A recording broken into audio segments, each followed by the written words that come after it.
Yesterday I found it very helpful, the concept that the markets are showing the acceleration in the flow of money in that direction. So I got the impression that that would imply that on a day-to-day basis I should not be paying attention to what the markets are doing day-to-day, but I should be basing my financial decisions more on what long-term trends in value and the flow of money is, and investing in the things that I value that have real value, like land, food, shelter, medicine, knowledge exchange, that sort of thing. Is that? Oh yeah, definitely. I mean, what actually drives performance on asset markets, as I said, is the acceleration of debt. And that is, to me, that's a very useful insight, because the conclusion from that is that rising asset prices have to stop at some point because they're driven by an acceleration process which cannot go on forever, will reverse and then crash, and then we're left with the aftermath of the bubble. So we should be socially trying to prevent that dynamic. But when it comes to saying, well, what do you do in the marketplace, then you certainly pay attention to that concept, the long-term processes of acceleration and deceleration of debt to work out whether you're likely to see asset prices rising or falling. And when it comes down to society, the less we do of that, the better. And like I've just noticed in my own city newspaper, the Sydney Morning Herald, now runs a blog reporting the minute-by-minute movements on the stock exchange. What a waste of time. What a totally useless activity. But of course it's very popular, because it's a bit like being like a casino and working out where the ball's going to fall on the roulette wheel next, you know. It's that level of behaviour. And as Keynes brilliantly said many decades ago, when the investment decisions of a society are made the byproduct of a casino, the activity is likely to be ill done. Well, we've got to get away from that behaviour, but at the moment that's what does dominate. So for your own individual decisions, if you want to navigate through this crazy world we're in, then looking at processes like the acceleration of debt and the change in debt are more likely to tell you what's likely to happen with those asset prices in future than reading a stupid blog and the post hoc justifications they make for the movements of the market. The market shrugged off bad results today.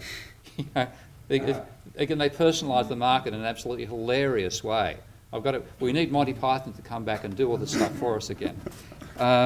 So yes, a long-winded answer, but definitely look at the acceleration issues like that. And when it comes to your own behaviour, then the best thing we can do ultimately is get ourselves back to the stage where we say what is likely to actually add social value, rather than what's going to cause my asset prices to rise tomorrow. There's kind of a conventional... Yeah. There's a conventional wisdom floating around that corporations and banks are hoarding cash at this time, and also that because of automation and other factors, they're getting more productivity out of less workers over time. Yeah. If we continue, or if we get into a serious deflationary period, what's the implication? Well, I mean, first of all, will these corporations be able to hoard cash? And, you know, as it's kind of what Nicole was saying, the last guy sitting there with cash in that economy, in a true deflationary spiral, becomes a very powerful buyer. Yeah. So are we going to see these corporations essentially hoard a ton of cash?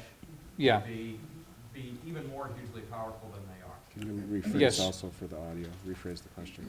I think that would have come over okay, but just asking about are corporations and banks hoarding cash, and then does this mean that processes will make them even more powerful than they already are as time goes on and we have deflationary processes? Well, maybe speak to what people call the productivity trap that we're in, where we need less and less people to run this and also society. rising productivity but falling wages. Right. Yeah. No, they certainly are hoarding cash. Two reasons for that. The corporations are hoarding it because the whole downturn means they're not investing anymore. So cash flow that they would have devoted partially to investing as well as taking out additional debt to invest, they're sitting on the cash. So that's corporations are definitely increasing their cash reserves. At the same time, banks have got huge cash reserves because they don't want to lend. After having lent irresponsibly during the bubble, they now don't want to lend when it actually might be necessary during the slump. So reserves have gone through the roof as well, and that's what Bernanke is trying to trigger them to lend out of that. You've got these excess reserves, why aren't you lending? Because they don't trust anybody. And why do they don't trust? Because they destroyed the trust themselves by their behaviour during the bubble. So certainly those reserves are accumulating. Yes, you're right, it would mean they've got additional power, but at the same time as having accumulated cash reserves, and here we're talking about a stock, okay? which is growing, but it's just that the cash is actually a stock, it's denominated in dollars, their flow of revenues declined radically because all you lot who are in debt aren't shopping anymore. So the incoming cash flows are less. So even though they've got more cash reserves there, they're less profitable. So there's a real disconnect there. So they do have additional power in a stock sense, in that they've got this large cash revenue, some of them, but they're weakened in a flow sense because they're not getting the money coming in through sales, but they've still got to pay the cost they have. So they're strengthened by the stock issue, they're weakened by the flow issue. And then it comes down to, if they're in debt, then it's really the flow issue that matters. And if they haven't got enough left over themselves to pay the debts they've got, then that cash goes to the bank when they collapse. Okay? So it isn't a simple case of saying they're stronger because they've got the cash. Got to look at the flow issue as well. On the productivity front, one reason that I built that whole model of a viable credit economy was to make the point that it is possible for a capitalist economy which is entirely self-contained to have positive incomes for workers, capitalists and bankers in the sustainable future. And then if you then have technological change going on, all three social classes share in that. So the workers get higher wages courtesy of the productivity gains, capitalists making higher profits. We basically benefit as society goes forward. You get a breakdown in society when the capitalists try to reduce what they spend and not give that to the workers. Now, if we have a self-contained economy, like an American economy, and all the production is locally, they can't really get away from it. They might move to a lower wage area within that country, but it's still being money spent in America. Starting about 40 to 50 years ago, your corporations in particular, but also those of England and Canada, Australia doesn't have any corporations, they're all owned by Americans and British, only being slightly facetious there, started relocating production to third world countries. And the idea was you shift the production offshore, you get not just lower wage costs, you also get lower capital costs and lower taxation, and then you export the goods back and sell them into the American market.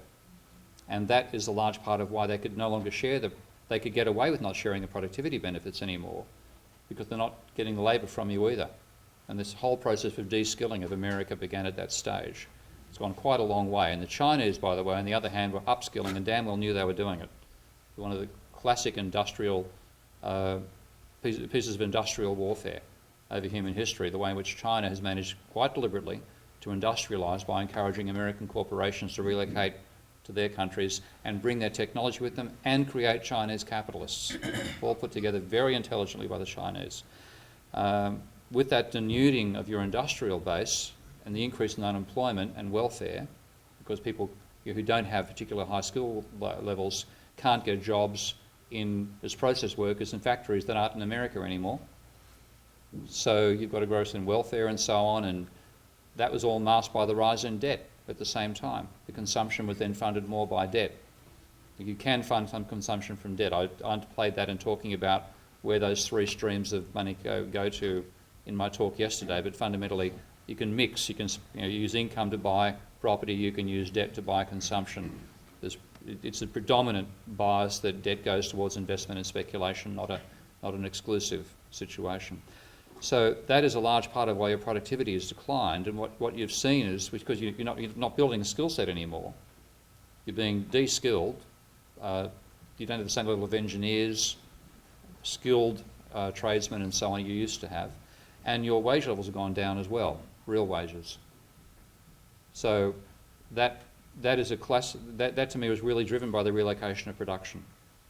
So to me, that's probably one of the biggest issues America faces, because in the Great Depression, when you started coming out of the slump, you could employ all those unemployed, unskilled finance experts on the production lines of General Motors. Okay? You can't do that anymore. So you're going to have to reskill and re-industrialise when you get through all this thing. It isn't just the financial crisis. It's also the fact your whole economy has been skewed towards the fire sector, finance, insurance and real estate, and you've lost that industrial and you've got to rebuild it, and you cannot do that overnight. Yeah. It seems to me that bullish investment advisors believe that governments and central banks are both omnipotent and omniscient. Omnipotent and Omniscient. on mission. Oh, yeah. Yes, yes. And so I, Speak up a bit, please. Yeah. yeah, so I'd like to know your views of how powerful government spending and government policy is and central bank policy is in preventing crashes and preventing financial disruptions. Like, I think they're fantastically powerful. Look at the tremendous situation we're in now. Obviously, they haven't got a clue. So they're nowhere near as powerful as they believe themselves to be. And a lot of reasons behind that. One is the neoclassical myths they believe. Ben Bernanke clearly did believe the money multiplier argument that how money is in control because he castigated the Federal Reserve in the 1930s for causing a Great Depression. And his reasoning attacked them, as he said, because they didn't allow the money supply to expand enough. And the data he used, what's called M1. Now, M1 is the way it's defined these days. I'm not sure it's quite the same in the 30s, but the way it's defined now, it's effectively savings account and cheque accounts. Now, of course, cheque accounts involve creations of debt by banks. So the banks have got a hand in it there. So to blame the Federal Reserve for what happened to M1 implies he believes that the Federal Reserve could control M1. And what the Federal Reserve actually does control is base money. Notes, coins, credits it makes in bank entries on the accounts they have at the central bank. So he believed there's a very mechanical relationship between what the Fed can actually handle, like print notes effectively, and the creation of credit by the banking sector. Totally wrong. Okay? That's why the whole endogenous money argument I went through yesterday is important. So if he tries to use that as a control mechanism, it won't work. And if you take a look at what has happened with base money, I've just written a recent paper which I'll put up on my blog pretty shortly, it's called Debunking Macroeconomics. And I'll show you that it has one particular chart which shows the level of base money in America versus the level of unemployment, because the causal mechanism should be the change in base money determines the level of unemployment, if that was a direct link. And what you this gigantic spike where the QE1 hit, where the actual annualised rate of growth of the base money was 110%. Never been anywhere. That's 4 to 5 times as high as it's ever been before. And unemployment continued to rise. It didn't have the effects at all. So they drastically overstate their power at the level of what monetary power can do. The side which they possibly underestimate is fiscal policy, and they get it wrong. What do you mean by fiscal policy? Thank you. What the government does in government spending, the difference between government taxation and government spending. Now, this is where I'll give the charterless group, and I've got some criticisms of, credit, because to some extent they're right, that when you have a downturn, the government should run a deficit, because when a downturn comes in, certainly the nature we're in now, you have the reduction in debt levels by the private sector actually reducing the money in circulation, and you also have people's desires to hoard or to save, meaning the slowdown in the rate of circulation of the money that is there. So you have a drastic drop in the level of economic activity out of what happens with the credit system. So if government spending comes in and we treat those notes just as legitimately as the notes created by or the money created by the credit system, that adds to the spending capacity. So it means the contraction by what the private sector is doing is partially offset by a rise in what the public sector funds. Now, I argue the charters go too far by seeing this as the control mechanism rather than responding to what the private sector is doing, and exaggerating the rigidity of the link between the two sectors. But they're right that you should be running a deficit during a downturn like now. As a starting point. And that power to actually boost spending in general when the private sector is contracted is the power of the government sector that it underrates. And that's why you've got all this obsession with politicians, every bloody country, about getting back to surplus again. If they're running a surplus, they're actually taking more money out of the system they're putting in. Okay? And they think that's a good idea. Now, if we had a static society, wasn't changing in size, then you would want, over time, the stock of money to remain roughly constant. So if there was a downturn in the economy and the government ran a deficit, you would want that to be balanced by the government running a surplus when the economy is expanding again.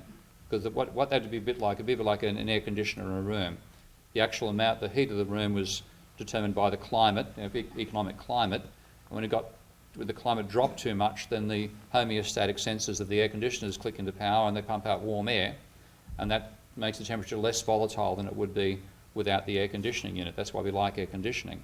Well, I see the government having like an air conditioning role in the system, and that homeostatic feedback is necessary. But when you live, the vision that economists have, and they've seduced us into thinking this way, is that of a non-changing society, equilibrium, okay? Not dynamic moving through time equilibrium, but a static time snap thing, in which case, as I said, you'd want the surpluses and deficits to be balanced. But if you're in a growing system, which we have normally been in, I'm now leaving out what's happening with ecological crises, but that growing trend, then you need a growing money supply as well, and both sources of that money supply should grow, the credit-created money and the government-created money. And that means on a normal basis you would want your government to be running deficits, to be providing that money into the system to enable the fiat money to grow in proportion to the growth in credit money, and then also to be that attenuating process. They haven't done that. So in one way they overrate their power on the banking side with the overstating the powers of the Federal Reserve, and they under-recognise their power in the government by not realising that deficits can improve economic activity, and by trying to run surpluses which actually reduce economic activity, thinking that's a good idea. Yeah. Like Aaron, I feel like a lay understanding of this is essential. If we're going to do like Aaron, I feel like a much broader understanding among the laypersons is essential if we're going to get our head out of this, because it strikes me listening to you how much we love, people of all stripes love a boogeyman. Good one. Love a boogeyman. I mean, like, there are people that I think with all great sincerity see an enormous problem in running a government deficit, and they are thinking statically like you are. So on to my question. After your presentations yesterday, and in particular, after you ran your dynamic model with the little tanks and the pumps and so forth, Yeah. it struck me that perhaps a popular understanding of that is essential.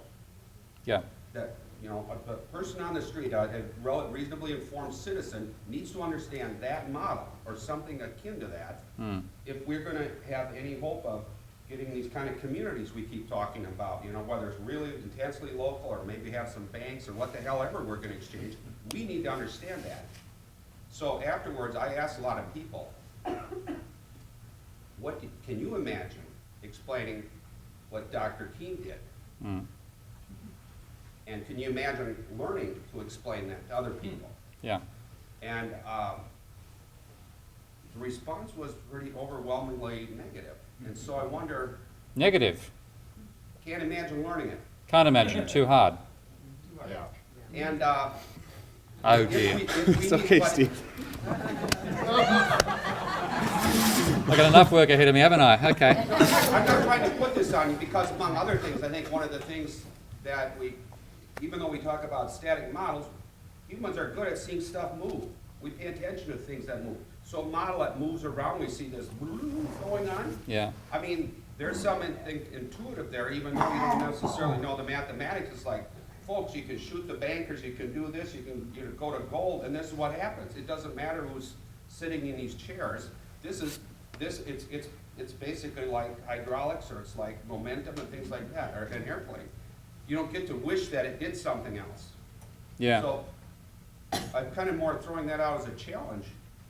I'm glad. I'll actually take it one step back. Did people understand the simpler model when I showed the fact that those 5 accounts that you could actually generate spending, that circulation, but that one understandable. But the one you couldn't cope with is the one with all the squiggly lines, where it actually gave a boom and a bust, the crash. Yeah. I'm not amazed you didn't understand that second one. That's a very complicated model. I think even with the hydraulic model that you had, even that is complex. Yeah. But you did couldn't follow it, or I loved it. you loved it? I loved it. I loved it. Okay. Like, how many people think today is really good? Like, now I sort of understand everything you're saying, which usually I'm more visual, but I mean, this is really good. Thank you. Yeah. Thank you. It's great, Yeah. There's a thing. Could you speak up? Yeah. Tufty, design for complex information. Yeah. It's a design manual on how to design. Okay. Graphic designers use it, Yep. and so that might be useful because the more things you have moving around and more things on a page, Yeah.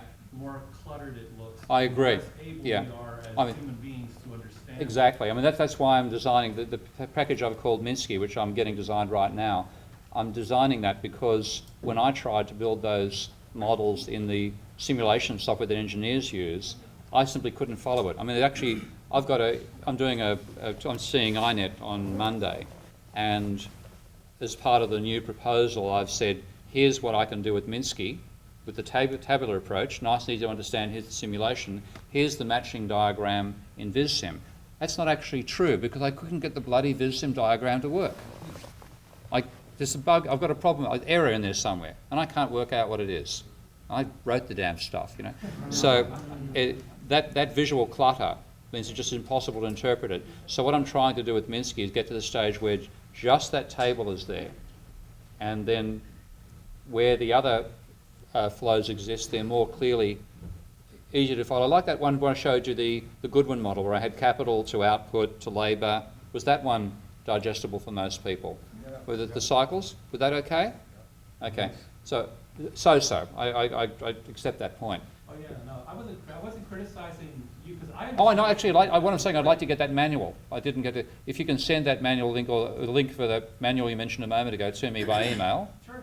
I'll take it, because I definitely want to design something which is as visually easy to comprehend as possible. Because again, as you say, a huge part of the problems we create in our society are the myths we generate about how it works, and then we act on the myths. And that applies both at the level of the capitalists who screw up, but aren't necessarily malicious, though there certainly are some who are. And I take your point. People actually want to point at the bad guy.